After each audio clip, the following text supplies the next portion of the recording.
Friends, welcome to Lad इंसिटी hair transplant centre. मैं doctor Gajanan Jadav आज एक नई टेक्निक के साथ आपसे जुड़ा हूँ। टेक्निक का नाम है real time non touch FUE. हम लोग इसके ऊपर बहुत दिनों से काम चल रहा था कि जो रिजल्ट्स डिपेंड करते हैं कि outer time of hair transplantation, मतलब जो बाल निकालते हैं एक्सट्रैक्शन के बाद हम लोग प्रिजर्वेटिव सॉल्यूशन में रखते हैं, उससे पेशेंट के ग्राफ का लाइफ कम होता है। इस आधार पे डीएचआई और डीएसटी आधारित था।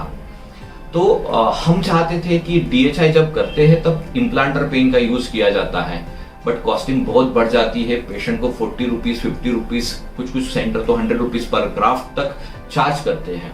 हमें वो नहीं करना था। फिर हमने इसके ऊपर काम करना चालू किया और कुछ दिनों के रिसर्च के बाद, कुछ दिनों के मेहनत के बाद एक नया फॉर्मूला इन्वेंट हो चुका है। उसका नाम है real time non touch FUE. इसके अंदर हम क्या करने वाले हैं, इसको हम लोग थोड़ा सा आपको एक तो वीडियोग्राफिक भी समझाएंगे और मैं थोड़ा सा आपको इसका इंफॉर्मेशन भी दे दूंगा। जो चीजें ड्रॉबैक्स थी डीएचआई की, एक कॉस्ट थी, पेशेंट डिस्कम्फर्ट था और डेंसिटी सही नहीं आती थी और एंगल में बहुत मुश्किल होती थी, क्राउन करना भी बहुत मुश्किल हो जाता था।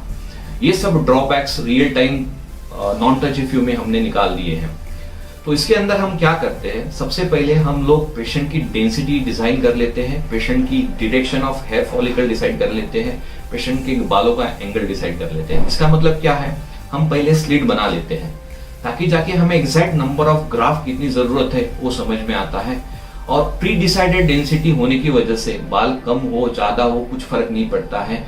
डेंसिटी जो भी है वो ऑलरेडी दी गई है आपको। इसके हिसाब से ग्राफ का इम्प्लांटेशन भी वही एंगल से होगा जो हमने प्री डिसाइडेड है, ताकि जाके पेशेंट को बार बार पोजीशन बदलने की जरूरत ना पड़े। तो ये सबसे इंपॉर्टेंट ड्रॉबैक था डीएचआई और डीएसटी में, वो हमने खत्म कर दिया। सेकंड था कॉस्टिंग। हम पेन वैसे भी यूज नहीं कर रहे हैं। जैसे नॉन टच एफयूई में हम लोग ट्रांसप्लांट करते थे, वही ट्रांसप्लांट की टेक्निक हम इसमें भी कर रहे हैं, लेकिन हम लोग डायरेक्ट कर रहे हैं। मतलब क्या है, एक एक बाल निकाला जा रहा है, वही बाल तुरंत लगाया जा रहा है। हम कोई भी प्रिजर्वेटिव सॉल्यूशन ना ट्रॉली पे ना कोई भी सर्जरी में यूज कर रहे हैं। तो दैट मींस ये रियल टाइम हो गया।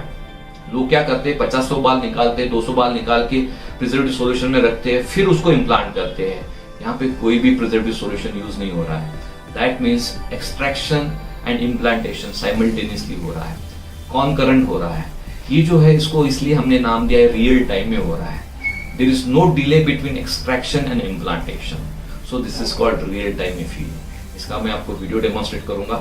एडवांटेजेस बोलूंगा, कॉस्ट इफेक्टिव है, जल्दी से जल्दी रिजल्ट आने के चांसेस है। जो शेडिंग फेज होती है वो कम से कम होगी इसके अंदर, बिकॉज आउटर टाइम 0 है, ऑलमोस्ट 0 है।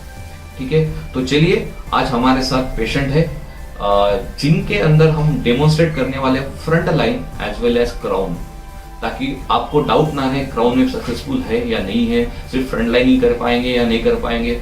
ऑल डाउट्स जो है वीडियोग्राफिक से आपके क्लियर किए जाएंगे। So I welcome to this patient और मैं आपके अंदर उसके अंदर आपको दिखाऊंगा कि exactly what we are gonna do it. Thank you very much. तो आज के जो पेशेंट है बेसिकली इनका कंसर्न क्राउन एरिया है। ये यहाँ पे क्राउन उनका चला गया है, फैमिलियल हेयर लॉस है। क्राउन मेजर इशू था, इसलिए क्राउन को ज्यादा हमने इसको इम्पोर्टेंस दिया है। एक्चुअली फ्रंट में जो है ग्रेड 2 ही बॉल्डनेस है, ज्यादा बॉल्डनेस नहीं है, बट उनका कहना है कि ये तो सर क्राउन तो कर रहे हैं तो थोड़ा सा सामने भी कर दीजिए। हम लोग ग्रेड 1 ग्रेड 2 को प्रमोट नहीं करते हेयर ट्रांसप्लांट में, but patient is already going under hair transplantation for the crown area, so we are accepting his request to go for a grade 2 baldness. क्योंकि ग्रेड 2 बॉल्डनेस में बालों की संख्या बहुत लग जाती है, 2000 तक ग्राफ्ट लग जाते हैं। फिर फ्यूचर में अगर जरूरत पड़ती है तो ग्राफ्ट नहीं होते हैं डोनर एरिया में, बिकॉज बहुत ज्यादा यूटिलाइज किया जाता है।